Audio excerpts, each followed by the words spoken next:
Children's, आज हम पढ़ेंगे पाठ 2। चलिए देखते हैं पाठ 2 में क्या है। चिकित्सक, सारस और बतख। क्या पढ़ेंगे हम? चिकित्सक, सारस और बतख। चलिए आइए हम कहानी पढ़ते हैं। बहुत पुरानी बात है। एक चिकित्सक था। वह शल्य चिकित्सा में अत्यंत कुशल था। एक बार वह पक्षियों के बाजार से गुजर रहा था कि उसकी नजर एक सुंदर सारस और बतख पर पड़ी। उसने उन दोनों को खरीद लिया। वह उन दोनों को अपने चिकित्सालय में पालने लगा। रोगियों को देखने के बाद जो भी समय बचता उसे वह उन पक्षियों के साथ खेलने में बिता देता। बहुत पुरानी बात है। एक चिकित्सक रहता था। वह शल्य चिकित्सा में अत्यंत कुशल था। वह पशु पक्षियों और जानवरों की क्या करता था? चिकित्सालय में बहुत कुशल था। एक बार वह पक्षियों के बाजार से गुजर रहा था। तभी उनकी नजर क्या हुआ? एक सारस बतख पर पड़ी। उसने उन दोनों को खरीद लिया। जो सारस वहां से दिख रहा था उसको क्या किया? वो खरीद लिया। उन दोनों को अपने चिकित्सालय में पालने लगा। वह अपने चिकित्सालय में लाके उसको पालने लगा। रोगियों को देखने के बाद जो भी समय बचता था उसे वह क्या करता था? पक्षियों के साथ में खेलने में बिता देता था। एक दिन चिकित्सक की दृष्टि सारस और बतख की टांगों पर पड़ी तो उसे कुछ अजीब सा लगा। उसने ध्यान दिया कि सारस की टांगे तो आवश्यकता से अधिक लंबी है, लेकिन बतख की बहुत छोटी। इसी कारण दोनों का कद भी असामान्य है। एक दिन चिकित्सक की दृष्टि कहाँ पहुंची? सारस के बतख की टांगों पर पड़ी तो उसको अजीब सा लगा। उसने ध्यान दिया कि सारस की जो टांग है वो आवश्यकता से ही अधिक लंबा है, मतलब बहुत ही लंबा है, लेकिन बतख की जो टांग है वो छोटी है। इसी कारण दोनों का कद भी क्या है? असामान्य है, मतलब अलग अलग है। क्यों ना दोनों की ऊंचाई एक जैसी कर दी। उसने फिर सोचा कि दोनों की ऊंचाई को मैं क्या करता हूँ? एक जैसे बराबर कर दिया जाए। चिकित्सक हमेशा सोचता, लेकिन कैसे यह समझ नहीं पाता था। वह रोज तो सोचता था कि दोनों की जो टांगे हैं वो बराबर कर दूं, लेकिन वह उसको समझ नहीं आ रहा था कि कैसे कर पाता है। एक दिन चिकित्सक को एक उपाय सूझा।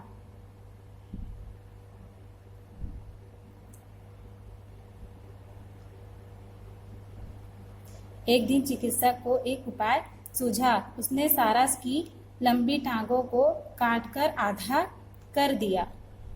उस चिकित्सक को एक दिन उपाय सूझा तो उसने सारस की जो लंबी टांगों को काटकर आधा कर दिया। काट दिया और काटकर अलग किए गए हिस्सों को बतख की टांगों से जोड़ दिया। जो सारस था उसकी टांगों को काट के वह क्या किया? जो बतख था उसकी टांगों में जोड़ दिया। कुशल शल्य चिकित्सा होने के कारण उसे इस कार्य में जरा भी परेशानी ना हुई। उसको क्या हुआ? वो तो यही काम करता था, इसलिए उसे इस काम करने में जरा से भी परेशानी नहीं हुई। अब सारस और बतख की ऊंचाई एक जैसी हो गई। चिकित्सक उसे देखता और खुश होता। चिकित्सक उसे देखता और क्या होता था? वो खुश हो जाता था। लेकिन दोनों पक्षी उदास रहने लगे। वो दोनों पक्षी थे तो क्या हुआ?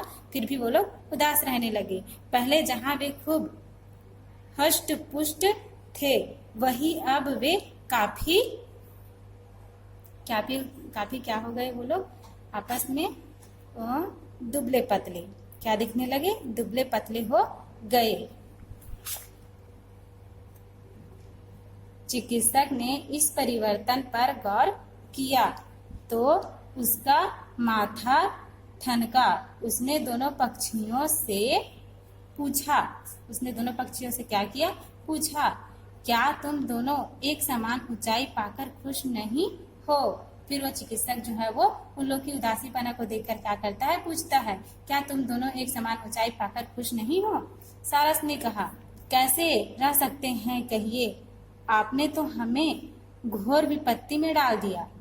कौन बोलता है, सारस बोलता है, कैसे हम खुश रह सकते हैं कहिए, आपने तो हमें घोर विपत्ति में डाल दिया, मतलब दुविधा में।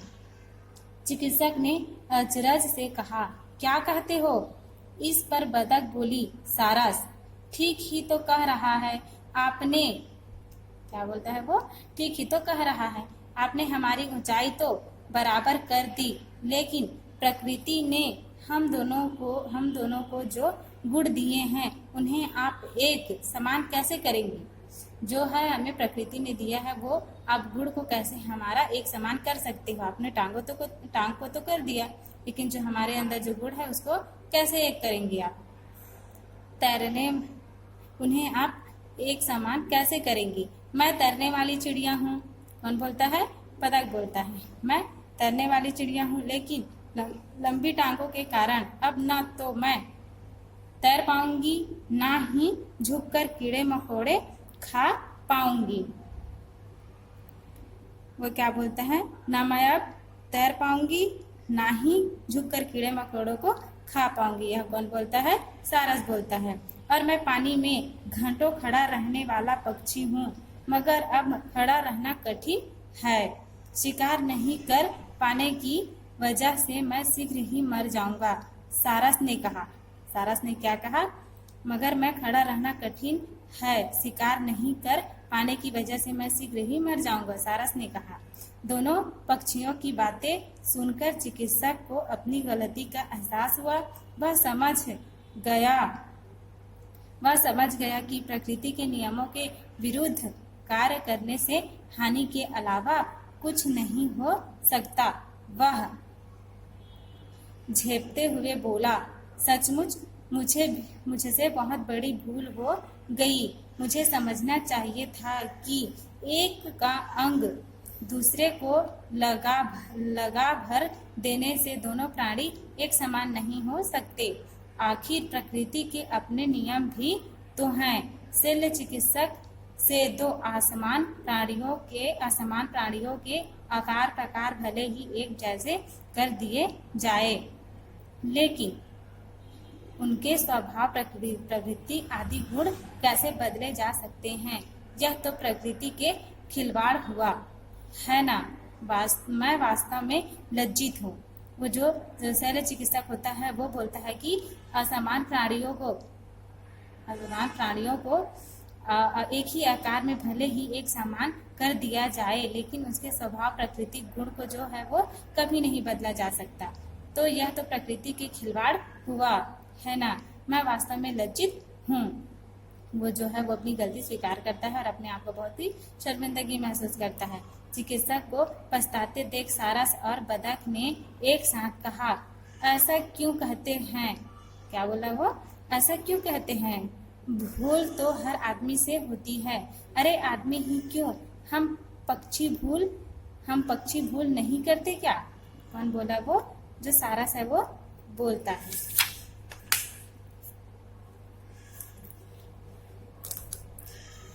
इतना सुनना था कि चिकित्सक की हंसी छूट गई। उसे हंसते देख सारस खुश होकर फड़फड़ाने लगा। क्या करने लगा, वह फड़फड़ाने लगा और बतख वकेव पकेव करने लगी। चिकित्सक अपनी हंसी दबाते हुए बोला, तो क्या तुम दोनों ने मुझे माफ कर दिया। कौन बोलता है, वो चिकित्सक जो है वो बोलता है, तो क्या तुम दोनों ने मुझे माफ कर दिया। चिकित्सक की बात सुनकर सारस ने उसे सांत्वना दी। चिकित्सक जी, आप इतने खुश क्यों हो। कौन बोलता है, चिकित्सक जी आप इतने खुश क्यों हो। सच्चे मन से पछताने वाले को तो ईश्वर भी क्षमा कर देता है, फिर हम क्या हैं। कौन बोलता है, सारस बोलता है। एकदम ठीक, बतख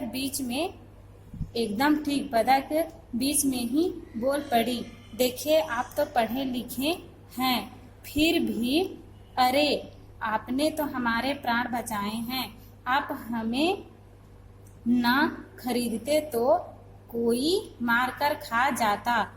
यहाँ हाँ हम जो है सुरक्षित तो हैं, हमें आप नहीं खरीदते तो क्या होता, लोग उसे मारकर खा जाते। हम यहाँ जो है वो सुरक्षित तो हैं। बतख की नई सोच से चिकित्सक को अचरज के साथ खुशी भी हुई। उसने कहा, जी चाहता है तुम दोनों को गले लगा लूं। उसने कहा, चाहता हूं कि मैं तुम दोनों को गले लगा लूं। इस पर दोनों पक्षी खुशी एक बार फिर पंख फड़फड़ाने लगे। दूसरे ही दिन चिकित्सक ने शल्य क्रिया से दोनों पक्षियों को पहले जैसा बना दिया। अब चिकित्सा के साथ सारस और बतख भी बहुत प्रसन्न रहने लगे। Thank you.